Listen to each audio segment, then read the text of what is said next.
Assalamualaikum warahmatullahi wabarakatuh. Perkenalkan, nama saya Firgian Hasyan Nursantoso dengan NIM 23106060060. Saya dari program studi Teknik Industri UIN Sunan Kalijaga, Yogyakarta. Nah, pada kesempatan kali ini saya akan menjelaskan sedikit tentang program yang telah saya buat yang berjudul kalkulator bangun ruang sederhana. Nah, di sini saya menggunakan bahasa pemrograman Python dan menggunakan software Visual Studio Code, yang dimana tujuan membuat program ini adalah untuk memenuhi tugas mingguan mata kuliah praktikum pemrograman komputer. Selain itu juga untuk memudahkan kita untuk menghitung volume bangun ruang dengan hanya memasukkan salah satu dimensinya. Misalnya ketika saya ingin menghitung volume bangun ruang kubus, saya hanya perlu menginputkan sisinya saja yang kemudian akan diproses dan menghasilkan output volume dari bangun ruang itu tersebut. Langsung saja ya dari penjelasan programnya. Pada menu pertama saya tampilkan nama saya sendiri ya, tidak diambil orang. Kemudian saya hanya menggunakan 4 contoh ya, 4 contoh rumus bangun ruang, yaitu ada kubus, prisma, bulat, dan tabung. Kita coba dulu ya. Saya ingin menghitung kubus, berarti kita menginputkan angka 1, masukkan sisi kubus misalnya 8 begini. Nah, langsung ini hasilnya ya. Oke, sekarang kita bahas program ini. Pada fungsi yang pertama yaitu kubus, print sama dengan kali 29. Ini apa? Nah, ini adalah variasi. Ini variasi doang. Yang dimana ini adalah string ketika dikalikan maka akan berjumlah 29, misalnya sama dengan kali 29. Nah, ini sama dengannya ada 29. Begitu. Terus pada variabel sisi saya menggunakan float karena agar user dapat menggunakan angka-angka desimal. Jika tidak, Anda bisa menggunakan integer kan untuk bilangan bulat. Kemudian untuk rumus dipanggil di fungsi r kubus sama dengan sisi kali 2 3. Nah, ini maksudnya pangkat 3 ya. Kali 2 itu pangkat 3. Kan rumus kubus kan sisi pangkat 3. Nah, setelah itu akan di output volume kubus adalah ini ya. Nah, dari fungsi r kubus ini akan dipanggil lagi di sini. Kemudian ini ada backslash u00b3 itu adalah untuk menampilkan angka 3 kecil seperti ini. Nah, jadinya cm3 seperti itu. Kemudian ada prisma itu kurang lebih sama ya, cuman bedanya ada 2 variabel, alas dan tinggi. Tapi ini sama, float input masukkan alas, masukkan tinggi prisma. Nah, kemudian rumus dari prisma itu sendiri adalah setengah kali alas kali tinggi. Terus ada bola itu hanya menggunakan 1, yaitu jari-jari. Kemudian rumus bola 4/3 kali pi kali jari-jari pangkat 3. Kemudian ada tabung itu sama seperti prisma, menggunakan 2 variabel yaitu jari-jari dan tinggi. Float input masukkan jari-jari tabung, masukkan tinggi tabung. Kemudian ada rumus tabung yaitu pi kali jari-jari pangkat 2 kali tinggi. Nah, setelah kita melakukan perhitungan dan mendapatkan nilai volume bangun ruang tersebut, program akan memberi pilihan kepada user apakah Anda ingin melakukan perhitungan lainnya, Y atau N. Ini ya, fungsinya ini, ulangi. Nah, ketika pada variabel kembali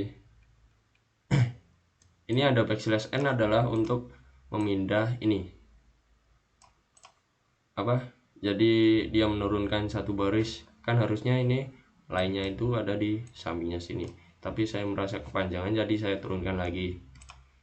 Di sini if kembali .lower. Nah, arti lower ini sendiri adalah untuk mengubah apapun yang diinputkan pada variabel kembali, pada fungsi kembali ini menjadi huruf kecil. Misalnya saya inputkan huruf Y besar seperti ini. Nah, dia tetap akan bisa menjalankan program ini.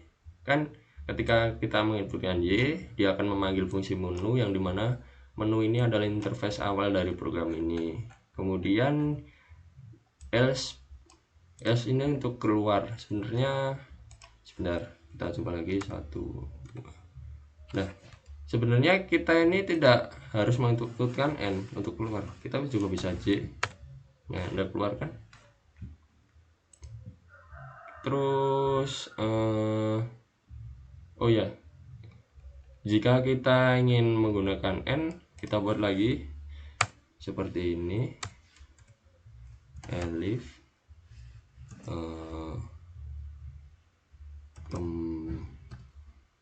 kembali, kita pakai dot lower untuk memaksa mengubah menjadi huruf kecil ya. Terus sama dengan ini huruf N. Nah, ketika sudah seperti ini, kita ke exit. Nah, seperti ini. Oh ya, jangan lupa kita tambahkan ini ya. Nah, seperti ini. Oh, kurang titik 2. Dah, coba kita run. Beda, kita clear dulu. Oh, tadi sudah kubus, sekarang sekalian kita coba prisma, masukkan alas 40, tinggi 30, 40. Nah, ini kita cobain. Nah, sudah bisa ya. Kemudian oh ya, ini kata-katanya salah ya. Ini kita bisa ganti, masukkan yang benar. Nah, seperti itu. Jadi ketika kita menginputkan selain huruf Y atau N, maka yang akan di outputkan adalah ini. Kemudian saya jelaskan pada definisi menu. Definisi menu sendiri ini ada ini. Nah, ini adalah sebuah variasi ya, agar terlihat menarik. Kemudian ada ini kubus, prisma, bola, dan tabung. Kemudian ada variabel pilih, fungsi untuk pilih ini integer input, masukkan pilihan Anda. Jadi ini untuk memilih operasi yang ingin kita lakukan. Misalnya kita pilih angka 1, maka dia akan memanggil fungsi kubus. Nah, setelah dihitung oleh program ini, dia akan memanggil fungsi ulangi. Nah, dia akan memanggil ini. Kemudian ketika memilih angka 2, 3, dan 4 itu sama saja ya langkah-langkahnya. Nah, kemudian ada lagi else print pilihan tidak valid. Nah, else ini ketika kita menginputkan pilihan, misalnya ini program kan hanya sampai angka 4 ya. Ketika kita masukkan 5, dia akan mengoutputkan pilihan tidak valid seperti ini. Nah, seperti ini. Setelah itu, ketika pilihan tidak valid, dia akan memanggil fungsi menu itu lagi untuk kembali ke sini sampai user menginputkan pilihan yang valid, yaitu angka 1, 2, dan 3, dan 4. Mungkin itu saja yang dapat saya sampaikan. Kurang lebihnya saya mohon maaf. Sekian dari saya. Wassalamualaikum warahmatullahi wabarakatuh.